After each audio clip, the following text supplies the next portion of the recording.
Most of the students अपनी speed की वजह से नहीं बल्कि इन 5 मिस्टेक्स की वजह से स्किल टेस्ट क्वालिफाई नहीं कर पाते हैं। क्या हैं ये 5 मिस्टेक्स? आज हम इन्हीं 5 मिस्टेक्स के बारे में डिटेल में जानने वाले हैं और इन 5 मिस्टेक्स से कैसे बचा जाए उसके बारे में भी समझेंगे। तो बिना किसी देरी करते हुए वीडियो को स्टार्ट करते। तो mistake number 1, ignoring accuracy in speed practice.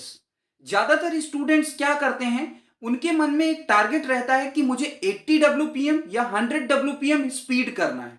उसमें वो क्या गलती करते हैं, वो ये भूल जाते हैं कि एक्यूरेसी भी बहुत मैटर करती है। अब उन्होंने 80 डब्ल्यूपीएम और 100 डब्ल्यूपीएम स्पीड तो पा ली, लेकिन उनकी एक्यूरेसी सही नहीं है।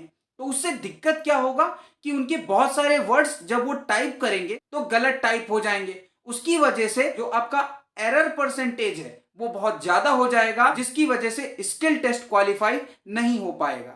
अब इस मिस्टेक्स को आप ना करें, उसके लिए आपको क्या ध्यान रखना है कि आपको अपनी स्पीड के साथ में अपनी एक्यूरेसी दोनों को बैलेंस बना के चलना है। बढ़ते हैं next mistake. Mistake number 2, not practising with exam like dictation. कुछ स्टूडेंट्स ऐसा करने लगते हैं कि वो इजी डिक्टेशन की प्रैक्टिस कर लेते हैं जिसमें इजी वर्ड्स होते हैं और वो उन्हीं को बार बार प्रैक्टिस करते हैं, तो उनकी 80 और 100 डब्ल्यूपीएम स्पीड हो जाती है। तो उन्हें ऐसा लगने लगता है कि मेरी 80 और 100 डब्ल्यूपीएम की स्पीड हो गई है। लेकिन कभी कभी क्या होता है कि हमारे स्किल टेस्ट में कुछ टफ वर्ड्स आ जाते हैं, कुछ एडवांस मैगजीन के भी वर्ड्स आ जाते हैं, तो उसकी भी आपको प्रैक्टिस करनी चाहिए। और इस बार तो पेपर का पैटर्न चेंज हुआ है, वेंडर चेंज हुआ है, तो इस बार तो आपको और अच्छे से प्रैक्टिस करनी है। इस बार मैं एक एडवाइस देता हूं कि आपको थोड़ा जनरल मैटर पर भी फोकस करना है। सिर्फ केसी मैगजीन पर ही नहीं, आपको जनरल मैटर की भी प्रैक्टिस करनी पड़ेगी, क्योंकि इस बार वेंडर चेंज हुआ है तो कुछ भी पॉसिबल है। तो अपनी प्रैक्टिस अच्छे से करके जाइए। और मैं एक और टिप्स देना चाहता हूं। देखो, जब एग्जाम हॉल में जाओगे तो तुमको 2 या 3 प्रॉब्लम फेस करने को मिलेगी। पहला, कि जो साउंड आ रहा होगा वो हो सकता है उसमें ग्लिचेस हो। दूसरा, टाइपिंग में दिक्कत हो सकती है कि आपको कीबोर्ड उस तरह के नहीं मिले जैसे आप घर में प्रैक्टिस करते हो। तो पहली मिस्टेक का ये सोल्यूशन है कि जब आप घर में प्रैक्टिस करो तो ईयरफोन लगा के प्रैक्टिस मत करो। आप जो है ईयरफोन कान से हटा के और थोड़ा जो बैकग्राउंड नॉइज है उसके साथ मैच करके डिक्टेशन लिखने का ट्राई करो, क्योंकि आपका सेंटर कहाँ जाएगा, वहां पर कुछ अगर बैकग्राउंड नॉइज भी होगा तो वो सब आपको मैनेज करना पड़ेगा। तो जो आपको एग्जाम हॉल में दिक्कतें फेस करनी पड़ सकती हैं, वो दिक्कत अगर आप पहले से ही उसके लिए प्रिपेयर रहोगे तो आगे चल के आपको दिक्कत नहीं होगी। बात करें टाइपिंग वाला, तो आप कोशिश करो अगर आपको कहीं से कोई ओल्ड कीबोर्ड या पुराना कीबोर्ड मिल जाए जिसकी कीज थोड़ी हार्ड हो गई हैं, तो आप उस पर प्रैक्टिस करो, वो ज्यादा बेटर रहेगा। बढ़ते हैं अपने नेक्स्ट पॉइंट पर। Mistake number 3, overlooking transcription skills. अब क्या करते हैं बहुत सारे स्टूडेंट्स कि उन्होंने डिक्टेशन लिखा, डिक्टेशन में उनकी 80 और 100 डब्ल्यूपीएम की स्पीड भी आ गई, लेकिन वो क्या करते हैं, वो सोचते हैं टाइपिंग तो मुझे आती ही है तो मैं टाइप तो कर ही लूंगा, लेकिन वो ट्रांसक्रिप्शन की प्रैक्टिस नहीं करते हैं, उसको इग्नोर करते हैं। लेकिन होता क्या है कि जब आप डिक्टेशन लिख लेते हो और उसके बाद जब आप उसको पढ़ के टाइप करने लगते हो तो उसमें बहुत सारी एरर्स हो जाती हैं। कभी कभी कभी कभी कैपिटलाइजेशन की एरर हो जाती है। अब अगर आपने लेटर कैपिटल नहीं बनाया तो आपका एक वर्ड रॉन्ग मान लिया जाएगा।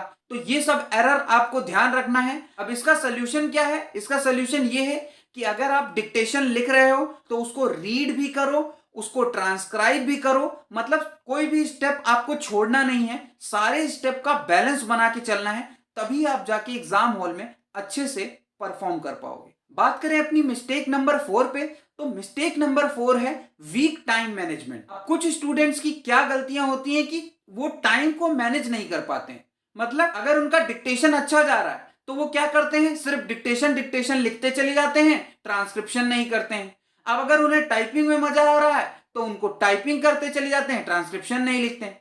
तो आपको टाइम को मैनेज करना पड़ेगा, सारी चीजों का बैलेंस बनाना पड़ेगा, तभी आपका स्किल टेस्ट में अच्छा परफॉर्मेंस होगा। तो टाइम मैनेजमेंट जो सबसे इंपॉर्टेंट पॉइंट है, इसका जरूर ध्यान रखिए। मिस्टेक नंबर 5 जो कि हमारी लास्ट मिस्टेक है, last but not the least, तो ये है लास्ट मिनट एक्सपेरिमेंटिंग। अब क्या होता है कि कभी कभी स्टूडेंट लास्ट मिनट, जब लास्ट के कुछ दिन बचे होते हैं, तो नए नए एक्सपेरिमेंट करने लगता है। मतलब क्या करेगा, वो कहीं से भी नए नए वर्ड्स की प्रैक्टिस करने लगेगा और बहुत सारे हार्ड वर्ड्स की प्रैक्टिस करने लगेगा। तो दिक्कत क्या होती है कि जो अभी तक आपने प्रैक्टिस किया था उसको तो आपने रिवाइज नहीं किया, और लास्ट टाइम में आपने नई चीजों का एक्सपेरिमेंट कर लिया, नए नए वर्ड्स प्रैक्टिस करने लगे। तो उससे दिक्कत ये होता है, जो आपने पिछला प्रैक्टिस किया है उसमें भी प्रॉब्लम आने लगती है। तो आपको क्या ध्यान रखना है कि आपको कोई भी लास्ट मिनट एक्सपेरिमेंट नहीं करना है।